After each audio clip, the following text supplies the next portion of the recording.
চলবে। দক্ষিণ দেশে কেন যাবো না? আরে দক্ষিণ দেশে ছিল লঙ্কা রাবণ। আমার দাদা শ্রীরামচন্দ্র সেই লঙ্কা রাবণকে একবারে ধরেছিল। সেইখানে তো নদী নেই। কি বলছো তুমি? এই যে দক্ষিণ দেশে লঙ্কা রাবণ ছিল, লঙ্কা রাবণকে তোমার দাদা শ্রীরামচন্দ্র একবারে তাকে নিধন করেছে, আর তুমি ভেবেছো সেইখানে কোনো নতুন বীর এই যে নাই, নতুন বীর সেখানে আছে? আরে এই যে সেইখানে যদি নতুন কোন বীর যদি জন্মগ্রহণ করে থাকে তাহলে আমাদের ওইখানটা কি হবে? সারথি তুমি মন্দ বলো না। শোনো, আরেকটা কথা আছে।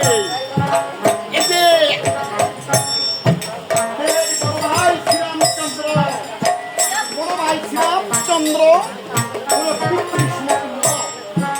বড় ভাইকে পিতৃ সমতুল্য কেন বলা হয়? ওই শত্রুঘ্ন বীর, তুমি তো জানো, তুমি তো পণ্ডিত। আমি বলছি এই যে বড় ভাইকে কেন পিতৃ সমতুল্য বলা হয়?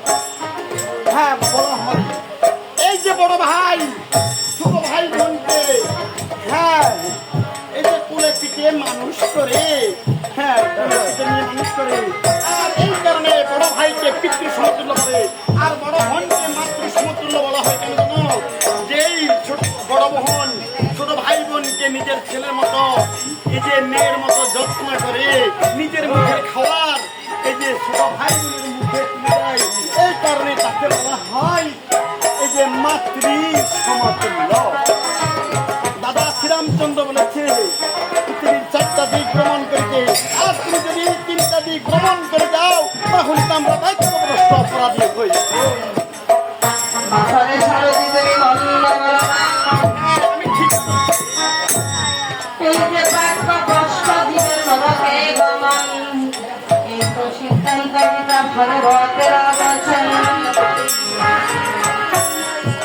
এই যে আমরা মানব জন্ম নিয়েছি,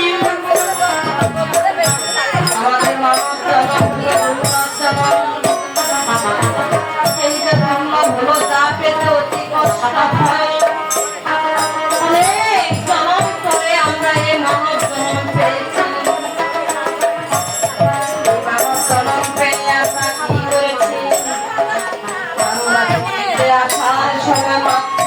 যখন 7ম মাসে আমরা গোবিন্দকে কথা দিয়েছিলাম, আমরা পৃথিবীতে এসে আমরা তোমাকে সাধন ভজন করব, কিন্তু আমরা সেই মায়ার মোহে মোহিত হয়ে আমার বাড়ি, আমার ঘর, আমার সন্তান, আমার স্ত্রী, আমার পুত্র, সেই কথা আমরা রাখতে পারলাম না। আমরা সেই কথা রাখতে পারলাম না, এই রাখতাম পারলাম না, বিদায় তো আমাদের এত যন্ত্রণা। এই যে শত্রুঘ্ন বীর তার ভাইকে তাকে বলেছিল, এই যে পৃথিবীর 4টা দিক ভ্রমণ করার জন্য,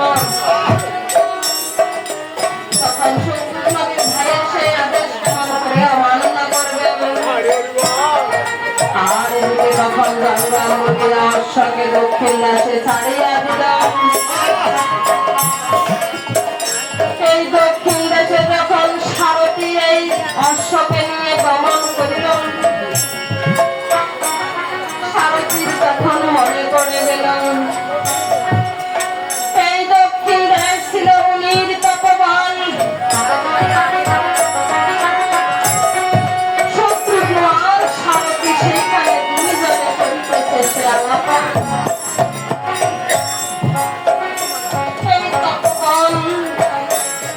এই তপবনকে ঘুরে একটি কাহিনী আছে। এই যে একদিন শ্রীরামচন্দ্র লঙ্কা রাবণকে নিধন করে, এই যে যখন অযোধ্যায় যখন রাজ্য পরিচালনা করতে লাগলেন, সেই রাজ্যে তখন কিছুদিন যখন কেটে গেল, এই যে রাজ্যের কিছু কিছু লোক সীতার নামে গাইতে লাগলেন। কলঙ্ক গাইতে লাগলো যে সীতা অসতী। এই যে এতদিন পর্যন্ত রাবণের কাছে সীতা ছিলেন, সেই রাবণ তো ছিল অন্যায় অত্যাচারী, অন্যায় অত্যাচারী সে রাবণ। এই রাবণের কাছে কেমন করে সীতা সতীত্ব রক্ষা পেল না? আমরা এই অরাজক রাজ্যে আর বসবাস করতে পারবো না। আমরা যেই রাজ্যে বসবাস করতেছি সেই রাজ্যের রানী তো হলো একজন অসতী। এই যে মহারাজ কিভাবে আমাদেরকে পরিচালনা করতে পারবেন না?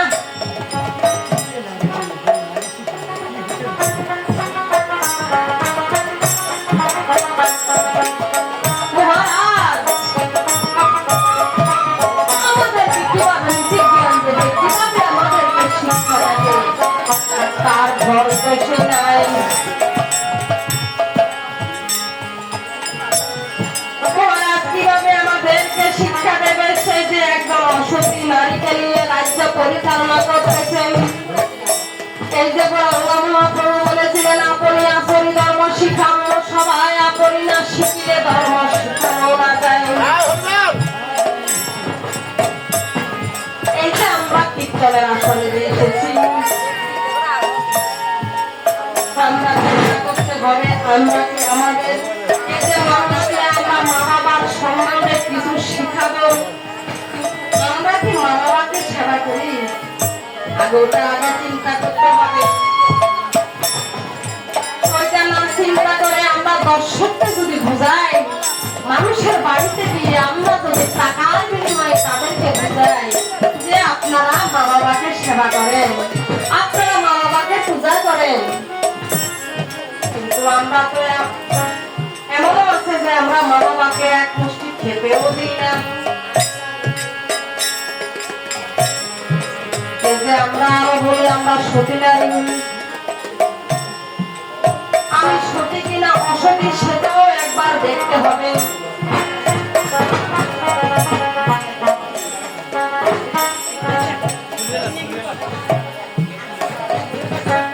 এই যে শ্রীরামচন্দ্র তখন প্রজাদের মঙ্গলের জন্য তিনি যে ত্যাগ করলেন, আমি বলতেছি শ্রীরামচন্দ্র যখন এই কথা কর্ণেতে শুনলেন,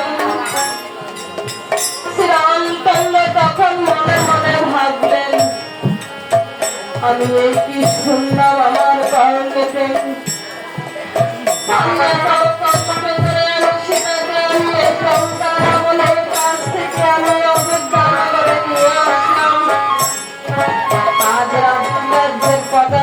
সীতার নামে কলঙ্ক গাইতেছেন। সীতাকে আমার রাজ্যে রাখবো, আমি তো হলাম এই রাজ্যের রাজা, আমার কর্তব্য হলো সদাই সর্বদা এই প্রজাদের মঙ্গল কামনা করা। আমি যদি এই প্রজাদের মঙ্গল কামনা না করি, তাহলে আমার তো রাজ্যের রাজা হিসাবে আমার কোনো ভূমিকা নেই। একজন সন্তান যেমন বাবা মার কাছে তার শাসনের এবং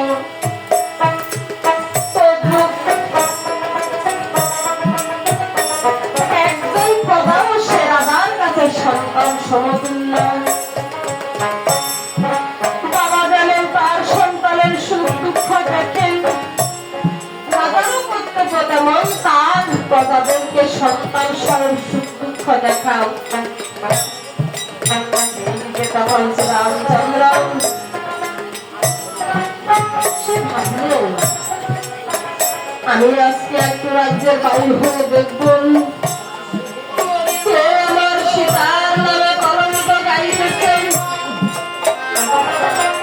তখন শ্রীরামচন্দ্র এই যে রাজ্যের বাইরে হলেন, দেখলেন এক দোকান, তার মেয়ের জামাইকে নিয়ে সীতার নামে আলাপন করতেছেন। সে তার মেয়ের জামাইকে বললেন, জামাই তুমি অসতী বলছ? আরে তোমার মেয়ে অসতী নাকি সতী? আরে আমার মেয়ে এমন তো অপরাধ করে নাই। একদিন রাত্রির বেলায় আমার মেয়ে তোমার গৃহ থেকে আমার গৃহে এসেছিল বলে তুমি আমার মেয়েকে অসতী বলছ। আর আমরা এমন এক রাজ্যে বসবাস করছি সে রাজ্যের রানী হলো একদম দল পুরুষের কাছে থাকা সে অসতী নারী। সে যেমন ছিল নারী লোভী পরনারী, সে হরণ করত আর পরনারীদেরকে সে বলাৎকার করত। সে নিজের বাতুর পুত্রকে পর্যন্ত সে ছাড়েনি। সে রাবণের কাছে থাকা সেই সীতার কি সে রক্তচিত্ত রক্ষা পেল না? এমন অসতী লোক, এমন অসতী নারী এবং আমরা সে রাজ্যে বসবাস করছি। সে নারী সে কি আমাদের অসতী? গুরু কৃপা বুঝলো না শিবাজের প্রেম। সে যদি বুঝতে পার সেই সীতার সাথে সে কখনো তুলনা করত না। সীতা তো হলো স্বয়ং লক্ষ্মী দেবী। সেই মা লক্ষ্মীকে সে অসতী বলছে। সেই মাকে চিনল না, সেই মাকে বুঝতো না। যদি সেই মাকে বুঝতো সে তাহলে এমন বাক্য বলত না। তখন শ্রীরামচন্দ্র ভাবলেন, আমি আর মনে হয়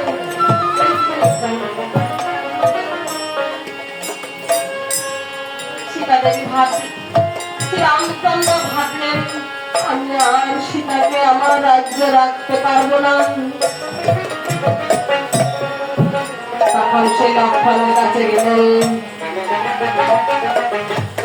লক্ষ্মণের কাছে গিয়ে বললেন, ওরে লক্ষ্মণ, ওরে লক্ষ্মণ, তুমি সীতাকে বনবাসে দিয়ে আসো। আমি মনে হয় সীতাকে আমার রাজ্যে আর রাখতে পারবো না। কেন দাদা, আপনি এমন নিষ্ঠুর কথা কেন বলতেছেন দাদা? ওরে লক্ষ্মণ, এই যে রাজ্যের কিছু কিছু লোক সীতার নামে কলঙ্ক গাইতেছেন আর সীতার নামে কম অপবাদ দিতেছেন। দাদা, কে মা লক্ষ্মীর নামে অপবাদ দিতেছে আর কে মা লক্ষ্মীর নামে কলঙ্ক গাইতেছেন? আমি তার জিদ কেটে ফেলবো। ওরে লক্ষ্মণ, তুই কয়জনের জিদ কাটবি আর কয়জনের মুখ তুই বন্ধ করবি? কারণ সবার তুই মুখ বন্ধ করতে পারবি না। এই যে সীতা একদিন আমাকে বলেছিল সেই ৬০,০০০ মুনির পত্নীদের দর্শন করিতে যাবেন, আজ সেই কথাগুলো তুমি সীতাকে সে বনবাসে দিয়ে আসো। তখন লক্ষ্মণ ঠাকুর কাঁদতে লাগলেন, আমি কত কষ্ট করে আমি সীতা দেবীকে আমার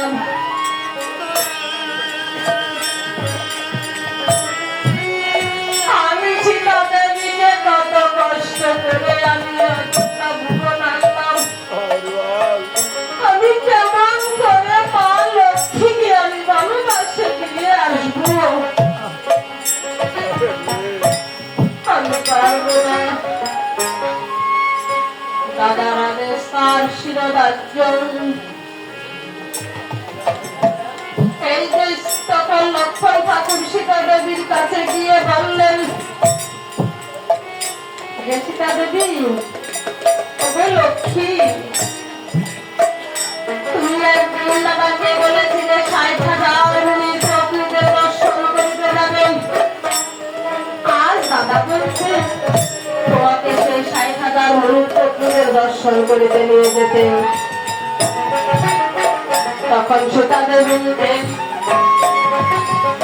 আনন্দ হয়ে তখন সীতা দেবী বললেন, এই যে তার যে নিত্য সামগ্রী যে লাগবেন, তখন সে একটি ছোট্ট কাপড়ের সেটা বেঁধে তখন তার যে রাজকীয় ভ্যাস ছিল, সে রাজকীয় ভ্যাস সে ত্যাগ করলো।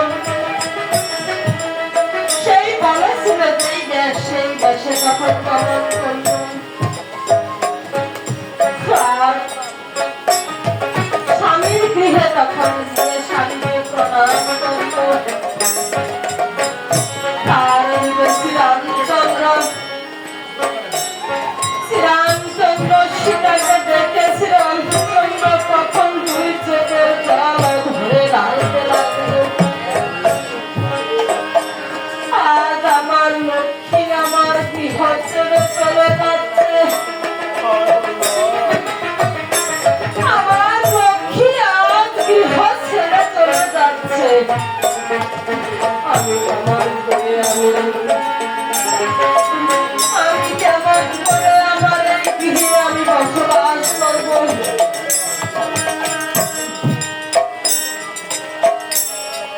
আর দেখি রামচন্দ্রকে প্রণাম করে শাশুড়ি মাতা গৃহে তখন গিয়ে সীতা দেবী শাশুড়ি মাতাদের প্রণাম করলেন। আর এদিকে সুমন্ত সারথী, এই যে সুমন্ত সারথী তখন রথ নিয়ে আসলেন। আর রথে চেপে তখন গমনা করলেন। কিছু দূর যখন গেলেন, এই যে ধামে তখন সর্প দেখলেন, এই যে দক্ষিণে তখন শ্রীরাম দেখলেন। এই যে বামে সর্প, দক্ষিণে